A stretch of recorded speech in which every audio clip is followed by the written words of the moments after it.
Hi everybody, this video is partially inspired by day 27 of 30 Days of Corsets, in which they ask, do I tend to wear my corsets on the outside of my clothing or wear it stealth? And it's also partially inspired by a blog post that I made about 6 or 7 years ago that for some reason or another I never actually made into a video. It was only ever a written article, so I'm amending that now. And the title of my article is called, Why Would I Hide My Corsets? Because at the time I was making a lot of outfit of the day and dressing with your corset style videos.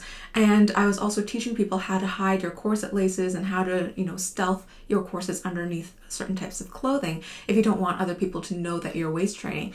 And some people thought that was almost a little bit like a waste of a waist, like they think that, or at least at the time, they thought that if you were wearing a corset, why wouldn't you just show off the fact that you are waist training? Why would you want to hide a small waist if people are trying to train their waist in the first place to achieve a small waist? And really what it all comes down to is what you do with your body is really nobody else's business. If it makes you happy, then it makes you happy. But just kind of like somebody is wearing really pretty underwear on a certain day, or somebody gets a nipple piercing, or somebody gets a tattoo on their butt, they don't necessarily go out in public and show everybody, these newly acquired things that make them feel good about themselves.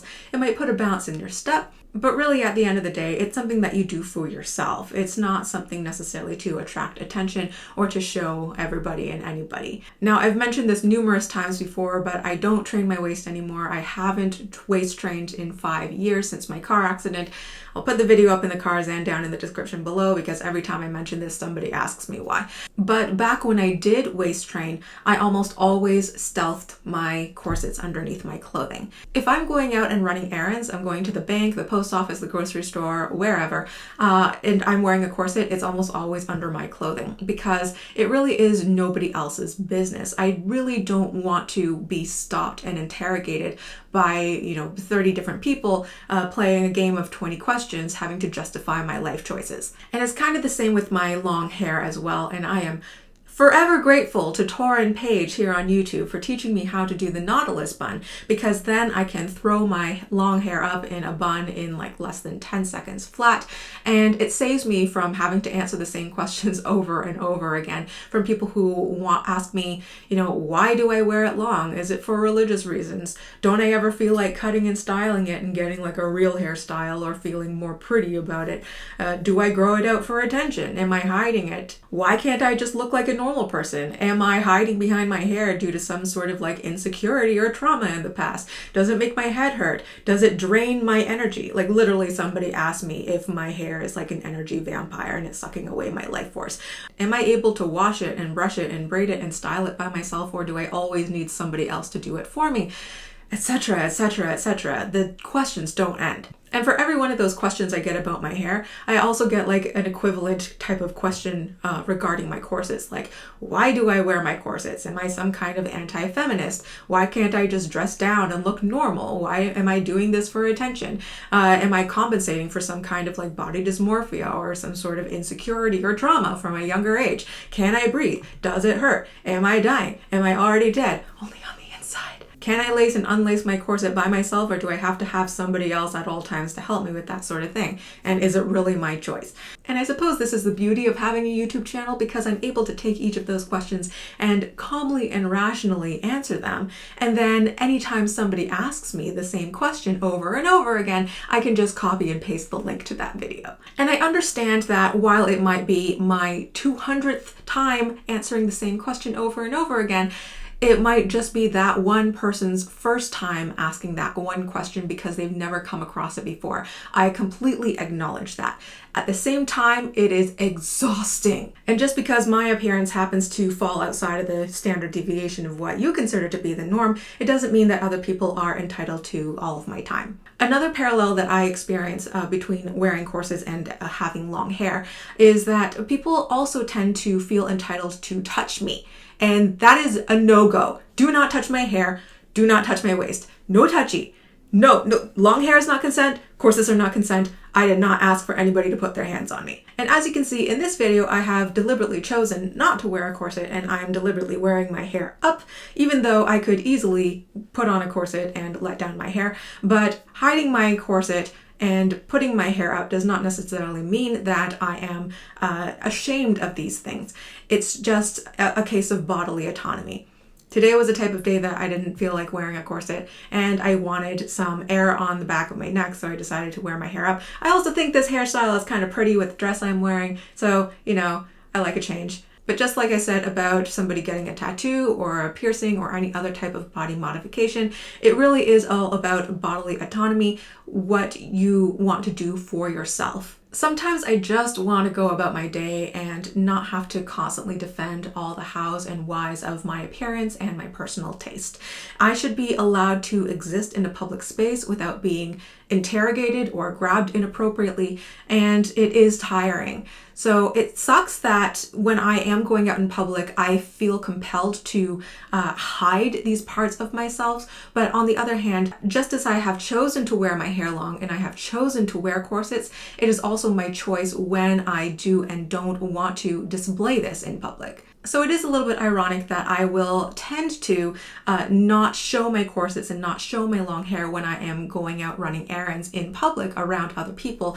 But on the other hand, I will go onto YouTube and make a video of myself in corsets and showing my long hair on a very public platform that invariably reaches like millions more people than I would meet in everyday life. But just as I've said in the past, it would be weird to have, say, like a show about zoo animals without ever showing animals. It would be weird to have like a cooking show without ever showing any food. So I have a channel where I tend to focus on corsets, occasionally long hair and other things. And so it would be weird to have a channel all about corsets if I literally like never showed corsets. And I also love to support and promote many of my corsetier friends. They are so talented and so skilled. Why wouldn't I want to show off their wearable art? So in that sense, it's almost like my waist is a canvas and I'm able to display their amazing work. But the best part about YouTube is that even though it is a very public platform, at the end of the day, I am sitting here alone in my room talking to a camera. And so YouTube allows moderation of comments, so I can just delete people who want to harass me and nobody can reach through the screen and grab me. So even though YouTube is a very public, global platform, it is also a very controlled domain where I feel safe to be myself. And like I said in a previous video, there are special occasions where I love to wear my corsets on the outside of my clothing and show them off, even when I do go out around other people. So the galas and the corset balls and the weddings and the conventions, if I ever make my way back to a convention at some point, and Halloween and whatnot. So there are definitely times that I do go out in public and I meet other people in person where I am wearing my corset. And I do get questions, but not quite as many because everybody else is dressed up nicely, and it's not like people go out in their prom dress every single day either. But like I said, in day 20 of 30 Days of Corsets, there are some people out there who see every single day as an occasion to dress up and be their best version of themselves. So if that is you, absolutely your prerogative. I think that's amazing. You do you. I will be over in the corner disguised as front girl because I don't want anybody to recognize me, but I will be cheering you silently from that corner. So in conclusion, not everybody who wears their corsets on the outside of their clothing are necessarily attention-seeking exhibitionists, and not everybody who stealths their corset underneath their clothing are necessarily ashamed of it. But I would love to hear from you and your experiences. So if you have ever been harassed either online or in person about the clothing you wear or your natural hair or any other part of your appearance, whether you chose that particular appearance through body modification or if it was natural to you, I would love to hear your experiences. So comment down below. If you're comfortable sharing, you can talk about what the other person has said or done to you in their judgment. And I would also really be curious to know what you said to them in rebuttal to shut down their argument. I'm sure many other people would be curious to read your experiences as well, because this is a time where people feel so entitled to touch or to harass people who just tend to look a little bit different. And so the more people who are willing to share their experiences and give tips and tricks on how to discourage inappropriate behavior from strangers, I think the better off we'll all be, and it might help us feel a little bit safer to be ourselves. So leave your comments down below, and thank you so much for watching to the end of this rather long video, but I hope you enjoyed it, and I will see you all next week for another video.